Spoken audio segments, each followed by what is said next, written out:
Hi everyone, this is Syrian Girl, chemist and political analyst. In this video, we're going to analyze the blast at the Beirut port and speculate on whether Israel is responsible. We will look at the evidence, the timing of the event, the intelligence sources, the explosion itself, and the motive. You may have heard that both Israel and Lebanon denied Israeli responsibility.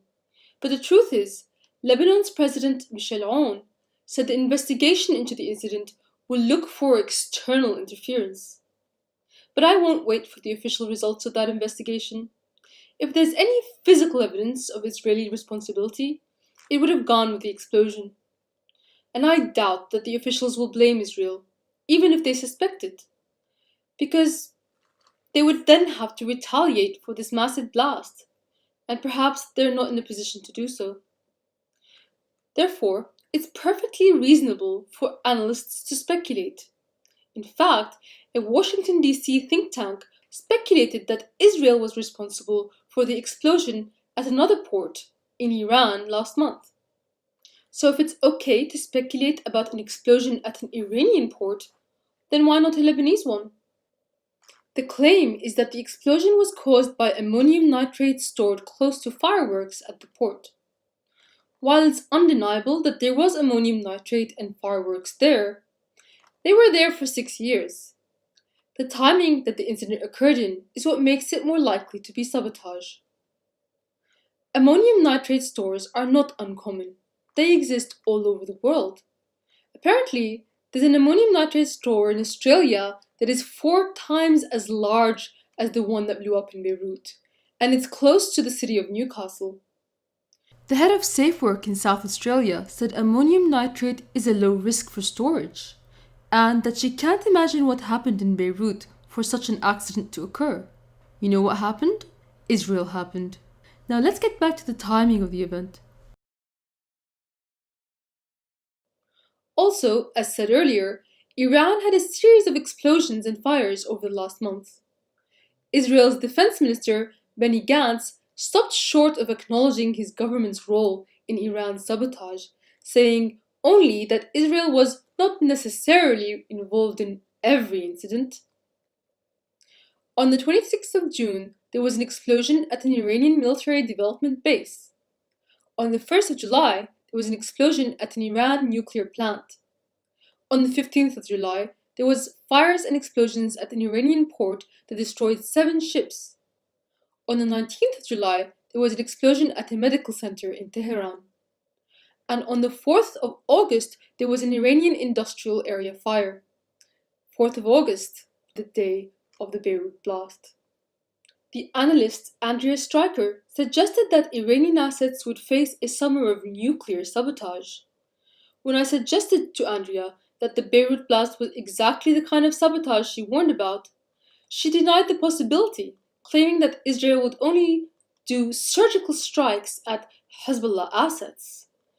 When I pointed out that Hezbollah are being connected to the Beirut blast all over Israeli media, with one article stating that it was a warning to Hezbollah, she replied, "That's not how they would do it." Well, how would they do it, Andrea?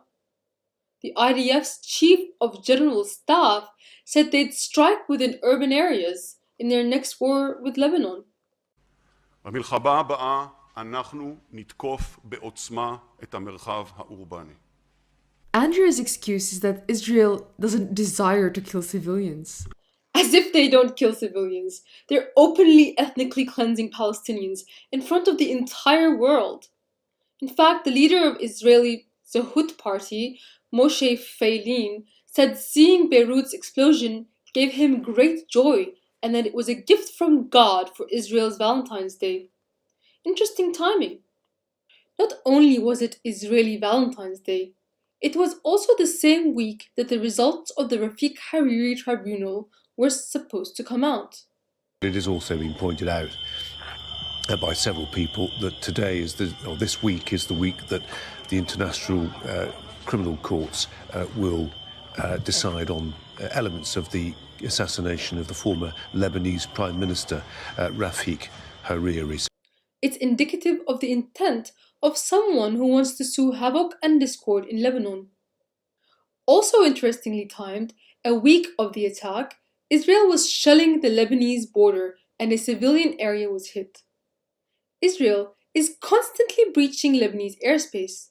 As this Indian journalist who was injured in the Beirut blast says, the Israelis were flying around that area for months. A lot of the buildings here have been bombed, just people around me bleeding everywhere, complete chaos. I mean, one doesn't want to sort of talk about who's done this yet, but death had been hovering above these skies for the last 2 months now. She wants to say it was Israel, but she can't. It's okay, dear. I'll say what you can't. Finally, a day before the attack, Israel bombed Gaza and a Syrian intelligence gathering post in the Golan Heights, almost like they wanted to blind them from what was about to happen. But that's another piece of evidence in our arsenal: intelligence sources. In spite of the Israeli attack on the observation post, Syrian intelligence say they intercepted a lot of communication signals from Israel just before the explosion, and unusual activity at the port. Trump also got intelligence from his generals that the explosion was an attack and not an accident. It doesn't matter how many denials were issued afterwards. Trump got briefed by these generals in secret and then regurgitated what he heard back to the general public without a filter. That's what's good about him, and that's more reliable than any official denials. A very good relationship with the people of Lebanon, and we will be there to help. It looks like a terrible attack. I just want to follow up before I ask a coronavirus question on Lebanon. You called this an attack. Are you confident that this was an attack and not an accident? Well, it would seem like it based on the explosion. I've met with some of our great generals, and they just seemed to feel that it was. This was not some kind of a manufacturing explosion type of event. This was seems to be, according to them, they would know better than I would, but they seem to think it was a attack. It was a bomb of some kind, yes. Also, Lebanon's ex-interior minister said Israel blew up the port. An interior minister is responsible for policing and security, so he would know. A Lebanese intelligence source told Asia Times the Beirut explosion was no accident and Israel was responsible. Also, Israeli insider Richard Silverstein said his Israeli sources said Israel was responsible. It's clear that Israel was spying on those Lebanese ports with the intent to attack. The IDF tweeted as much in 2018. Now let's look at the explosion itself. Ammonium nitrate by itself is just an accelerant. It produces oxygen, feeding a fire or explosion. But what was stored at that warehouse was prilled ammonium nitrate, which is ammonium nitrate plus a percentage of fuel. There was 2,750 tons of it, which is equivalent to 0.4 kilotons of TNT. So at a maximum, the explosion should have been the size of 0.4 kilotons. Yet, Stratfor analysts have put the explosion size at 2.2 kilotons, and a calculation by an MIT engineer put it at 3 kilotons. If these calculations were correct, there wasn't enough ammonium nitrate to produce the explosion of the magnitude that resulted. So what could account for the discrepancy? Some kind of planted explosive? What could cause a 43-meter deep crater that ate away a section of the port?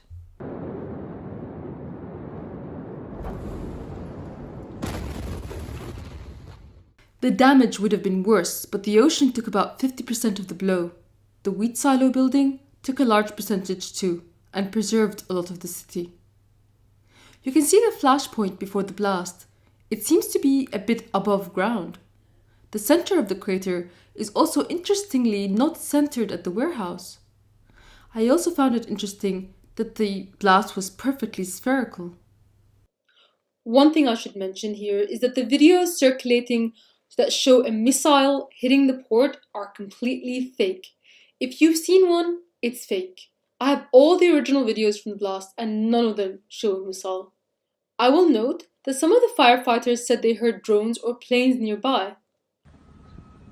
بشي دقيقة صار في إطلاق بالأحرى طيارة عملت خارتين. Another eyewitness corroborated seeing two planes. أنا شفت طيران موجود، طيارتين مرقوا، أول انفجار وتاني انفجار، وما في كذب عيوني وصدق اللي عم بيصير.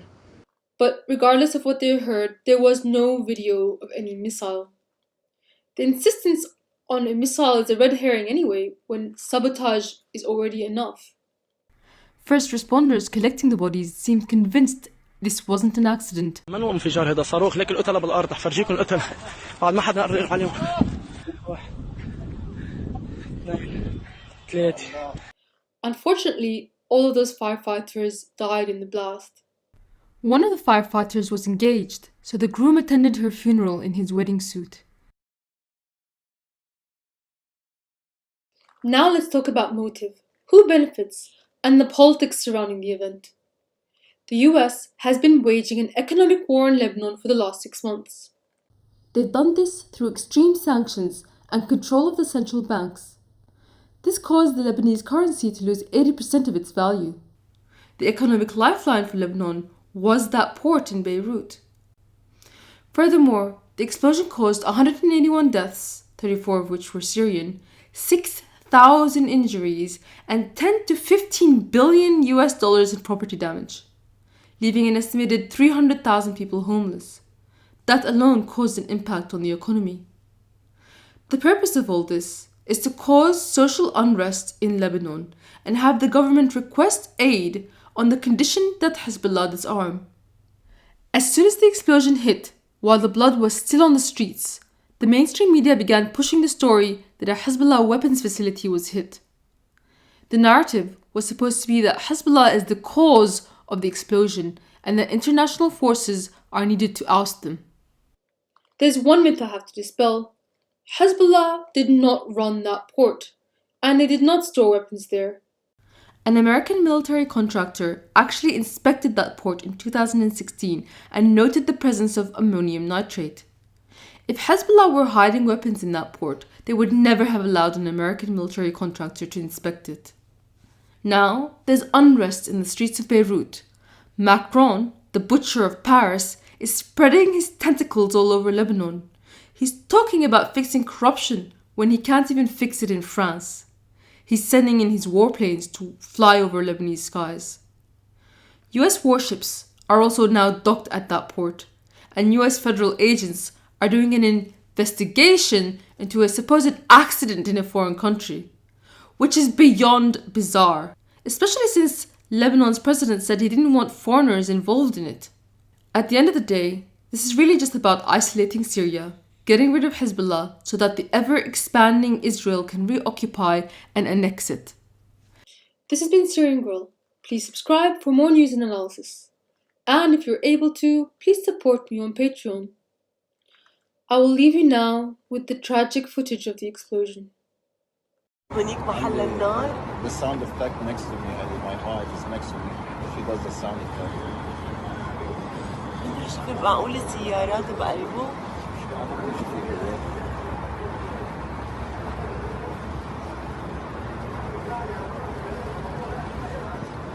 حرام، إن شاء الله ما يكون حدا نصب له شيء، يا رب يا رب ما يكون حدا نصب له شيء.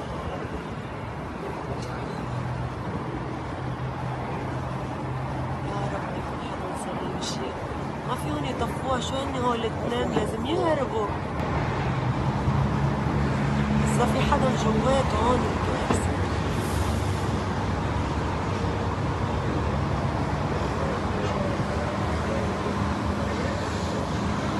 In Beirut airport. I mean not airport, port, airport. نحن عم نعطيكم هلا الشيء لايف. Live news. عن جد يمكن ما في غيرنا انه هيك عم نصور.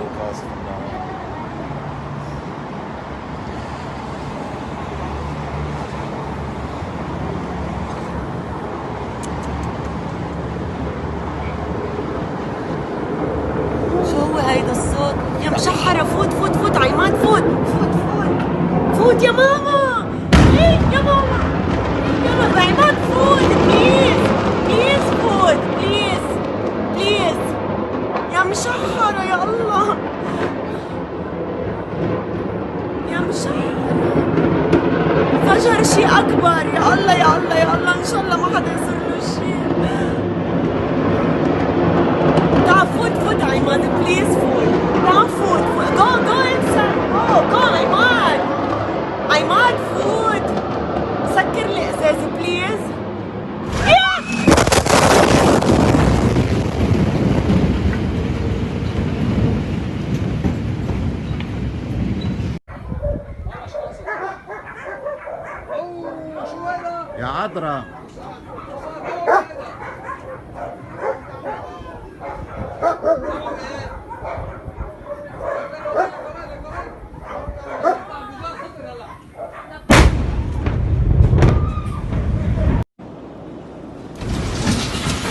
good, I'm good.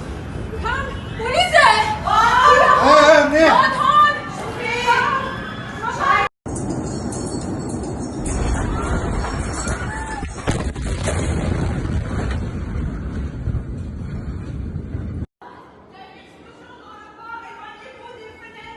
شوفي انفجار. Non, j'ai trop peur, mais je sens. On sait pas ce qu'il y a dedans. نبهي جيحوا على الاثنين. Oh my god. لا زيحوا على الاثنين.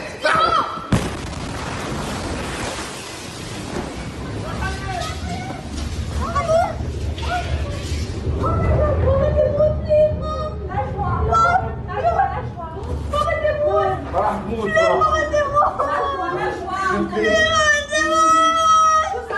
نانسي